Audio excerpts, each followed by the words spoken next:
Hello అండి, అందరికీ నమస్కారం. Welcome back to our channel Charitha's creative world.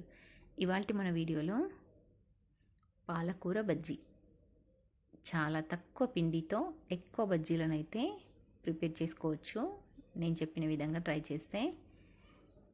ఇంకా ఈ బజ్జీలను ఎలా తయారు చేసుకోవాలో, ప్రాసెస్ ఏంటి అనేది చూసేద్దాం. ముందుగా ఇక్కడ నేను ఒక మిక్సింగ్ బౌల్ తీసుకొని అందులో ఒక మీడియం సైజ్ బౌల్తో శనగపిండిని వేస్తున్నాను.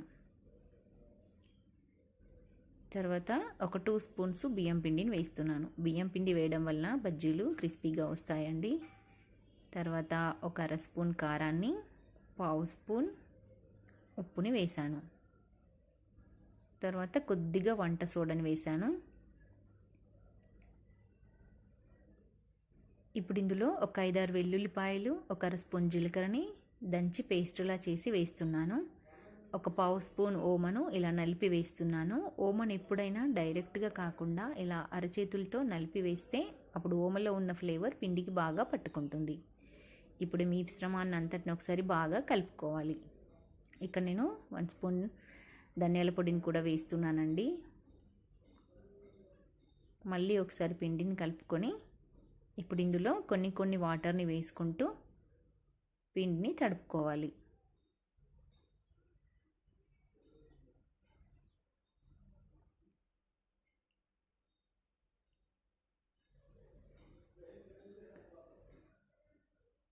చూసుకుంటూ వాటర్ని వేసుకోవాలండి.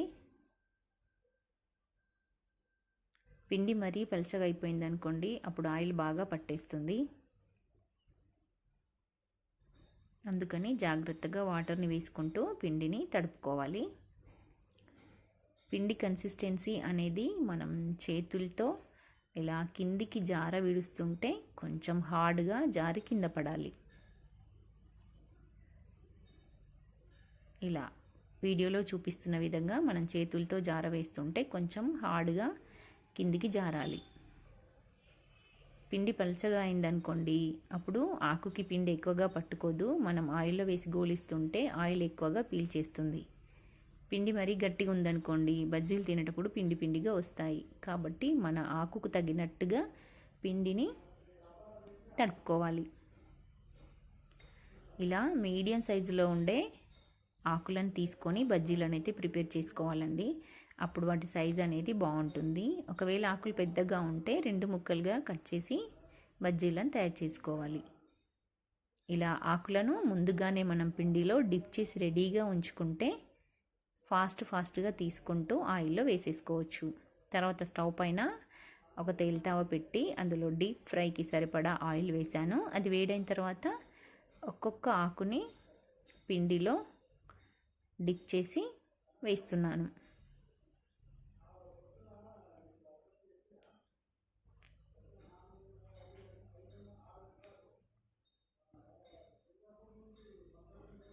చాలా తక్కువ పిండితో ఎక్కువ బజ్జీలు అయితే ప్రిపేర్ చేసుకోవచ్చండి.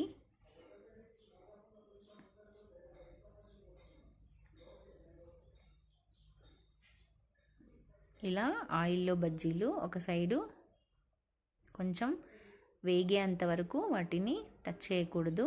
అవి కొద్దిగా వేగాయి అనుకున్న తర్వాతనే మరో దిక్కు గోలించుకోవాలి.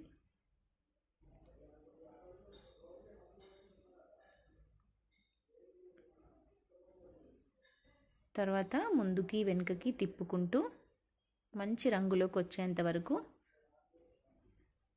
గోలించుకోవాలి. ఇలా బాగా గోలిన తర్వాత తీసి పక్కన పెట్టేసుకోవాలి.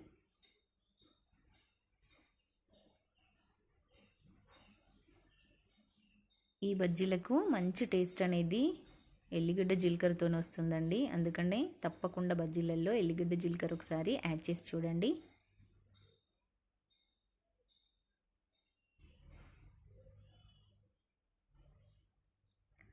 మనకు తింటుంటే పాలకూర కూడా పచ్చిగా ఏమీ ఉండదండి. లోపల వేడితోని ఉడికి చాలా టేస్టీగా వస్తుంది.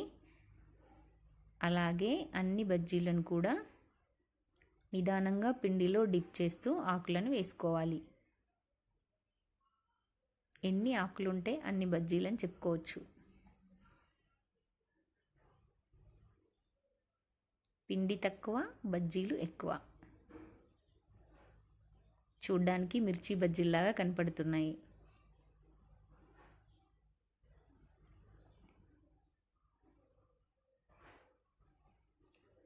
అంతేనండి. తక్కువ పిండితో ఎక్కువ బజ్జీలు, టేస్టీ టేస్టీ పాలకూర బజ్జీలు. తప్పకుండా ఒకసారి నేను చెప్పిన విధంగా ట్రై చేసి చూడండి, మీకు కూడా చాలా బాగా నచ్చుతుంది. Thank you for watching. ఈ వీడియో కనుక మీకు నచ్చినట్టయితే లైక్ చేయండి, షేర్ చేయండి, నా ఛానల్ని తప్పకుండా సబ్స్క్రైబ్ చేసుకోండి. పక్కనే ఉన్న ఆల్ ఆప్షన్ని సెలెక్ట్ చేసుకొని బెల్ ఐకాన్ని క్లిక్ చేస్తే నేను ఎప్పుడు వీడియోస్ పెట్టినా మీకు నోటిఫికేషన్ వస్తుంది. మరో మంచి వీడియోతో మీ ముందుంటాను.